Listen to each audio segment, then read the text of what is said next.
Dando continuidade, apregou o parecer, enfim, vamos ter que correr um pouquinho. Na indicação 014/2019, autor da indicação do doutor José Gabriel Assis de Almeida, matéria projeto de lei Senado Federal que pretende alterar os artigos 47 e 85, além de incluir os artigos 46A e 47A na Lei de Defesa da Concorrência, prevendo novas disposições aplicáveis à repressão de infrações à ordem econômica, palavras-chave, alteração, defesa da concorrência, infração, ordem econômica, direito de ação, perdas e danos, prescrição.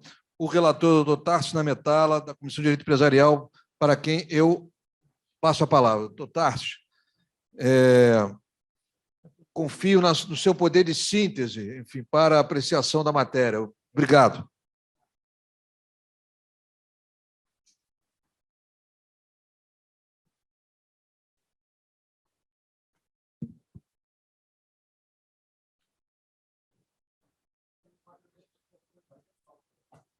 Está sem som, doutor Tarcísio, enfim, precisa liberar o microfone.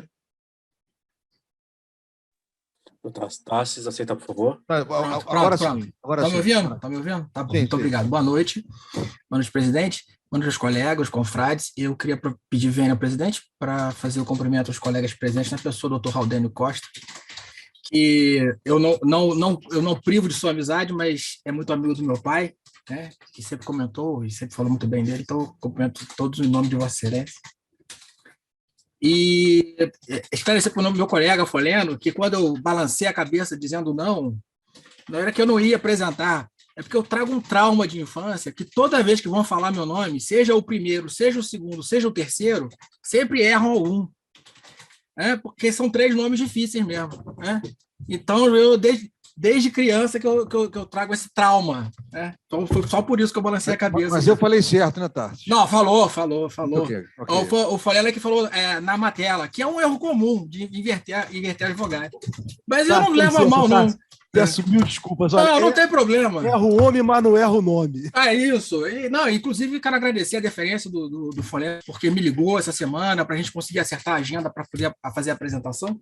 Então, sem mais delongas, eu parto para o parecer, que, bom, vou tentar resumir aqui, né? Vou lembrar meus tempos de contencioso, que a gente tinha minutos para fazer a defesa pelo TRF, né? Esse projeto de lei ele vem pretendendo alterar uma das leis mais importantes que nós temos, que é a Lei de Defesa da Concorrência, né? Trazendo algumas alterações muito importantes com relação à prescrição, como já disse a ementa, né, da indicação, a prescrição, né, principalmente para aqueles que foram ou teriam sido lesados pelas práticas anticoncorrenciais, mas também adotando um sistema de sanção premial, tá? E também alterando algumas questões relativas à tutela, né? Tutela liminarmente deferida em juízo a partir de um julgado administrativo do CAD. O meu parecer é longo, eu vou pedir vênia, então, para poder só falar realmente as conclusões de cada item, porque senão a gente vai passar em muito dos 15 minutos. E eu ainda tenho hoje um outro parecer para apresentar, que é sobre a Autoridade Nacional de Segurança Nuclear, né? Então, vou aqui tentar ser bastante breve, né? E aí qualquer esclarecimento eu posso fazer depois por intervenção de algum colega, né? Bom, a primeira alteração que eu julgo interessante, que nós precisamos lançar os olhos, tá? É a instituição do NUDG, né? Que é esse instrumento aí de direito público, né? Que é, na verdade, uma sanção premial, estabelecendo que aquele que, em relação ao qual pesar a acusação de prática anticoncorrencial, né, que fizer um acordo de leniência ou um termo de compromisso de cessação de prática junto ao CAD, o Conselho Administrativo de Defesa Econômica, né, ele fica a salvo de receber algumas penas mais duras, como, por exemplo, a duplicação da pena, né, que acontece ou passaria a acontecer a partir dessa alteração. Obviamente que é uma questão de estratégia da empresa, né? Se ela realmente acha que não praticou, ela não vai fazer, mas se ela acha que praticou, provavelmente ela vai fazer para fugir de uma duplicação da pena, né? Quanto com relação a isso, eu não vejo nenhum problema, não há nenhuma contradição com o sistema ora posto, também não há nenhuma contradição com o nosso sistema constitucional. Na verdade, a sanção premial é uma coisa que já é conhecida no direito brasileiro, tá? Nós temos aí dezenas de exemplos, na época da pandemia também, falou-se muito disso, né? O professor Flávio Amaral Garcia, que é procurador aqui do Estado do Rio de Janeiro, tem vários textos produzidos sobre os NUDICs e todos eles muito interessantes. Então, eu não vi nenhum problema. A outra questão é a questão da prescrição. A prescrição é uma questão fundamental do direito, porque tem a ver, né, com a pacificação dos conflitos, de um jeito ou de outro, né?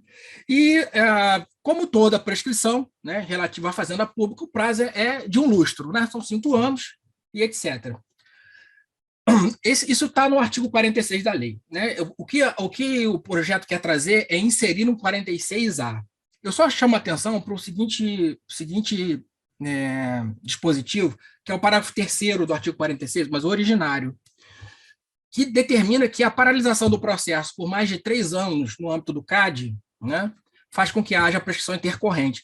Mas essa não isso não vale só para o CAD, vale para toda e qualquer instância de administração pública, porque nós temos uma lei, cujo número eu não me lembro, mas é muito próximo da Lei de Processo Administrativo Federal, a 9784, que determina também que a paralisação do processo por 3 anos causa a prescrição intercorrente, tá?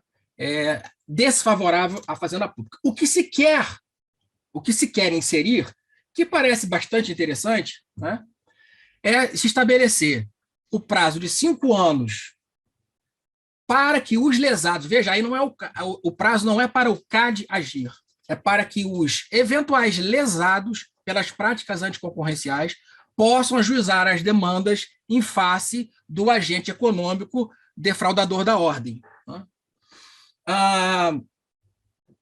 Só que estabelece um termo inicial para essa prescrição. Estou simplificando aqui o que eu coloquei, não é só isso, né? E esse termo inicial é a ciência inequívoca da decisão do CAD. Portanto, trocando em miúdos, enquanto o processo estiver correndo no CAD, não corre prescrição para o ajuizamento das ações pelos particulares em relação ao agente defraudador. Muito bem. Por que isso? Bom, isso é extremamente saudável. Número 1, porque o nosso Poder Judiciário já está atolado, né, de ações. E se diante de uma situação de não ter esse marco inicial, sem que haja, muitas vezes, um mínimo de indícios, por medo do prazo prescricional, os agentes privados eventualmente lesados acabam ajuizando ações em massa em face do agente acusado de defraudador, e muitas vezes isso vai desaguar na improcedência, até mesmo perante o CAD, o que não vincula, mas acaba, de uma certa forma, influenciando a decisão jurisdicional. Então, o estabelecimento desse prazo significa que o particular pode ficar tranquilo, aguardando a decisão final do CAD, para, após isso, decidir. É claro que a decisão do CAD, se, por exemplo, ele disser que não houve defraudação da ordem econômica, isso não impede o direito ao judiciário, é óbvio, né? Mas ele vai poder decidir em bases mais sólidas, né? Com julgamento pelo CAD, ele vai decidir se ele quer se aventurar ainda numa ação ou se ele não vai ajuizar a ação, no caso, eventualmente, o CAD entender que não houve nenhuma defraudação. Então, isso não só traz uma aquietação social, como também evita a corrida em massa de ações, né, ao judiciário, que já está aí, né, já tá afogado em todo o processo, né? E a lei estabelece como ciência inequívoca, né, a data de publicação do processo administrativo do CAD. Quanto a isso, também não vejo nenhum problema, porque a grande parte desses agentes que teriam sido lesados acompanham diariamente a jurisprudência do CAD, tomam ciência de tudo que acontece no CAD, não são pessoas comuns do povo que muitas vezes não sabem nem o que o CAD é. Nós estamos falando de empresas bem assessoradas, então também não vejo nenhum problema com relação a isso. Estou pulando algumas coisas aqui, né? O artigo 93, que vai sofrer uma influência de uma alteração proposta, diz que a decisão plenária do CAD, combinando multa ou impondo a obrigação de fazer ou não fazer, constitui título executivo extrajudicial. Bom, isso é óbvio, acontece a mesma coisa com as decisões do Tribunal de Contas da União, né? E dos Tribunais de Contas do Estado também, né? Muito bem, o que acontece é que, pulando mais para o fim, a alteração proposta diz o seguinte, é o artigo 47A do PL, tá? A decisão do plenário do tribunal referido no artigo 93, que eu mencionei agora, é apta a fundamentar a concessão de tutela de evidência, permitido ao juiz decidir liminarmente nas ações previstas no artigo 47 dessa lei. Como se fosse uma prova pré-constituída, né? Essa aqui eu acho um pouquinho complicado, isso aqui. A primeira coisa é que ele, processualmente falando, e eu não sou processualista, já digo, processualista é meu pai, eu não sou processualista, mas me parece que ele não encaixa em nenhuma das hipóteses de tutelas concedidas previstas no Código de Processo Civil. Então, creio que o que se deveria fazer é uma redação mais clara, demonstrando que isso aqui é uma nova hipótese de concessão de tutela, diversa daquilo que consta do Código de Processo Civil. Não é que a aprovação pelo Congresso, do jeito que está, vai atrapalhar. Eu estou apenas falando de um refinamento técnico, né? Talvez até seja exigir demais do legislador brasileiro. Né? Mas, enfim, o nosso trabalho é fazer essas sugestões. Né? Bom,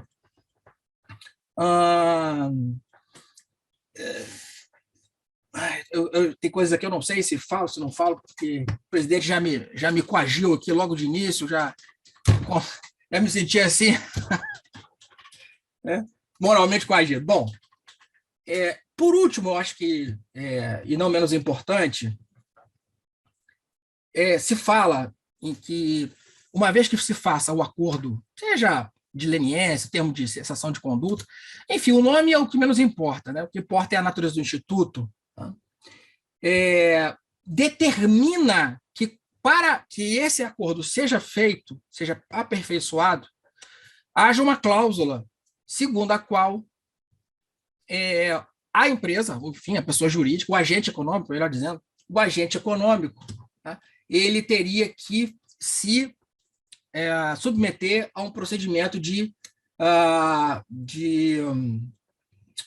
arbitragem perante terceiros. Se algum particular lesado resolver acioná-lo e entender que é melhor fazer através de uma arbitragem, ele vai ser obrigado a submeter essa arbitragem.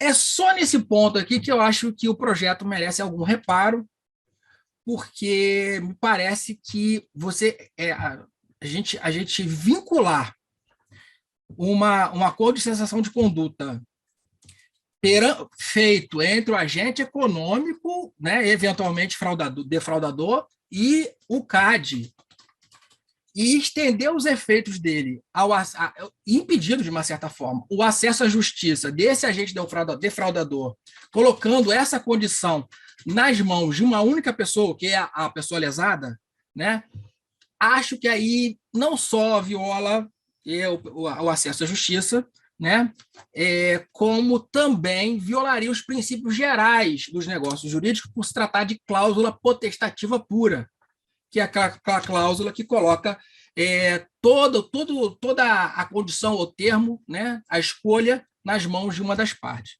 Então, acho que, a não ser por este aspecto, o nosso projeto de lei mereceria, sim, aprovação aqui pelo nosso eminente plenário, mas fazendo, então, repito, um senão com relação a essa alteração proposta aqui ao fim, né, porque ela não só violaria aí os princípios gerais dos negócios jurídicos, como também, de certa forma, violaria o princípio do acesso à jurisdição. E assim termina. Obrigado, doutor Tarsis. Eu tinha certeza, enfim, da sua destreza na administração do tempo. Muito obrigado. Bom, em discussão, o parecer apresentado pelo doutor Tarsis Portala.